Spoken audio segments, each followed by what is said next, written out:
get. Alright, in my next video on this topic, we'll go straight into the reserves for the West. Shout out that boy Ant-Man. Alright, so let's start things off by saying it took way too long for Trae Young to get in the All-Star game. It's ridiculous. Someone had to get injured for this man to be an All-Star. This guy's consistently putting up 30 and 10. Now he hasn't had the team success, but the All-Star game is not about team success. It's about individual performances. And the fact that this man came in as a backup is ridiculous, bro. He's a top 2 guard in the East. So yeah, and he has the most playoff experience, even more than Tyrese Brunson. And that leads to my next point. Now, I only have one problem with one of the starters of the Eastern Conference, and then the other one is kind of, the second problem is more of a revisionist history. Alright, so let's go to the revisionist history. Now, Jalen Brunson was averaging 26 and 6 and 4 in the first 30 games of the season. Tyrese Halliburton was averaging 24 and 12 and 4 rebounds. So Tyrese Halliburton was definitely better during the first 30 games of the season. He was going on a crazy tear. Now this is in totality: 27.5, almost 7 assists, 3 rebounds for Jalen Brunson. Tyrese Halliburton's points have dropped off quite a bit over the last few weeks compared to what he was averaging, but he still is averaging double-digit assists. So basically what I'm saying is, since over the last 15 to 20 games, Jalen Brunson has just been outplaying Tyrese Halliburton. Jalen Brunson has been the best guard in the Eastern Conference. So like I said, this point right here is revisionist history because Tyrese does deserve to be a starter. But based on the last 2 or 3 weeks, I would put Jalen Brunson as my starter. This man is carrying the Knicks on his front. I've never thought I would see the Knicks be a top 3 seed, especially with like no real superstar. Besides Brunson, this man he may not have the perception of a superstar, but he's damn sure playing like it. So I honestly, at this point, I know like I said it's revisionist history, but I will currently put Jalen Brunson as the starter, plus he has more playoff success. It doesn't have anything to do with All-Star weekend, but I just thought I'd throw that in there. But this is my main problem. This is not revisionist history. I think they just got this wrong. I think I would have started, well, not I think. I know for a fact I would have picked Tyrese, I was about to say Halliburton, Tyrese Maxey to start over Damian Lillard in the Eastern Conference. Alright, so for the first 30 games, Dame averaged 26, a little under 7 assists, and 4 rebounds for the first 30 games. Tyrese Maxey averaged 26, 6 and 4, so very similar numbers.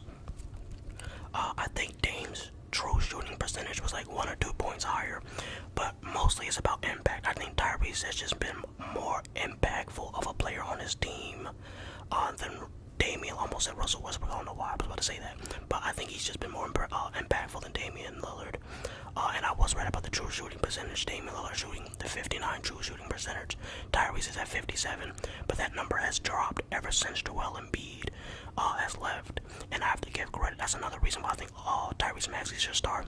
Joel Embiid has been out for a while, and Tyrese Maxey is still keeping the 76ers afloat. I know they dropped a couple spots down, but he's still doing enough to keep them not too far off from where they were when Joel Embiid was healthy.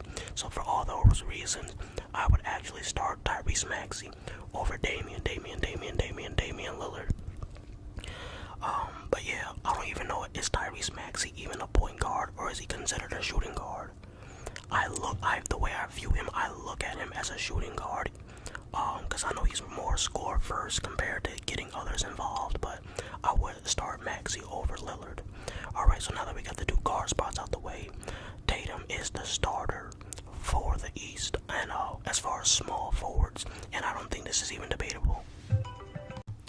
Jason Tatum is easily the best small forward in the Eastern Conference, and it's not even a question. There's no debate who deserves to be in the spot. I can make an argument. Then, other than Giannis, Tatum has been the most consistent player in the NBA, or especially the Eastern Conference. He's averaging 27, 8, and 5 on 60% true shooting. That is ridiculous. The consistency he's playing at to still be averaging 27. Do y'all realize how impressive it is to average 27 with a talent like Porzingis on your team who's been averaging over 20 points the last few years of his career? Jaylen Brown, who's averaged 28 or 27 last year. They have so much talent, and he's still finding a way, finding a way to be that productive man. That just shows you how talented and how mature he's being, because he's not getting a lot of shot attempts, because like I said, there's multiple all-star level players on his team now, so he's not getting exact same opportunities, but damn it, he's cashing in on those opportunities that he is getting. This might be the most mature version of Jason Tatum I've ever seen. He looks poised, he looks calm, he's taking it to the rim. He's not settling for threes as much. His defense is still borderline all-NBA defense. I think at some point in his career he's going to get at least 2 or 3 of those. He probably already should have an all-defensive team on his resume. But yeah, man, they've been literally the top 2. They've been the top seed in the East. Matter of fact, the NBA for like over a month now, and they've been the top 2 seed all year. I think the Bucks were like the number 1 seed for like a week and a half, and then Damian Lillard like I said, they haven't had the same team success as like teams like the Timberwolves or the Celtics, or damn it, even the Knicks, really. So yeah, that's how I feel about that, man.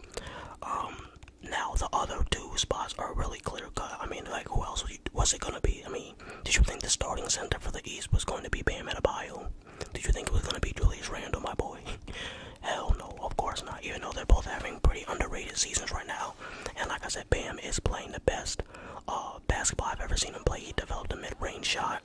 But yeah, we're gonna talk about Bam Adebayo in the reserves when we get to the Eastern Conference reserves. Let's talk about Giannis Antetokounmpo. This is the only player who has been playing better than Jason Tatum other than Embiid. This is the only player who's been playing better than Tatum, and I can make an argument Jason Tatum has been more impactful than Joel because he's been available more and consistent. But Giannis has been just as consistent and has been putting up even crazier numbers than Tatum. This dude, you know what he's gonna do on the defensive end. He's one of the best help. He may be the best help defender in the NBA, other than Wembanyama. He's dominant in the paint. Still hasn't really developed a 3-point shot to the level that would make him truly unstoppable. But he has improved his mid-range and his mid-range shot and his turnaround shot a little bit. He's improving, slow improvements from Giannis in those areas.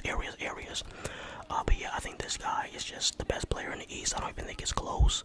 30 points per game, 11 rebounds, 6 assists. Man, this dude those are Luka Doncic numbers, but with actual team success. That's what's crazy. 64 true shooting percentage. We expect that because all he does is dunk. So the true shooting percentages isn't that impressive, but everything else is. Alright, let's look at the last spot. Joel Embiid, who probably has the best statistics in the NBA. 35 points, 11 rebounds, and 6 assists. Only Giannis and Luka can probably compete statistically. Even Jokic can't compete this season statistically with Joel.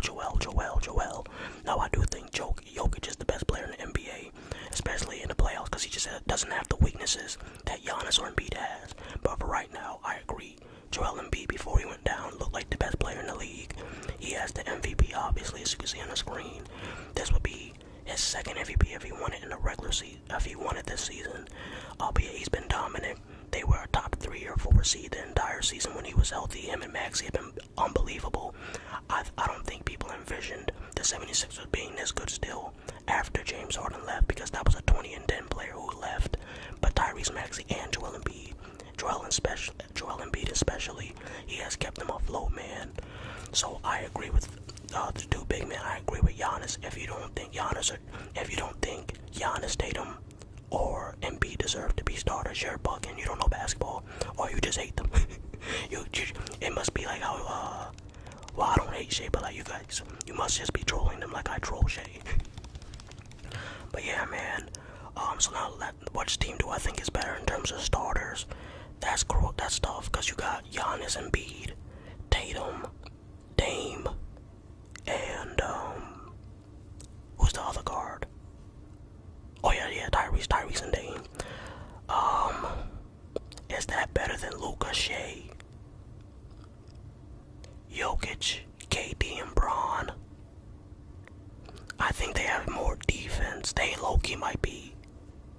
That's tough. I think the East has better defenders. I think they're the better defensive team. But it's just hard to go up against the West, man. They got a defender in Shea. KD can stretch the floor. Luka Doncic. This is probably going to shock some people, but I low-key think the East has a better starting lineup, especially in terms of fit. I think the West has more scorers, but in terms of defensively and fit. You got Joel Embiid, Giannis, and Tatum. That's literally three all-NBA defenders. I think the West has more scorers, but they have worse defense.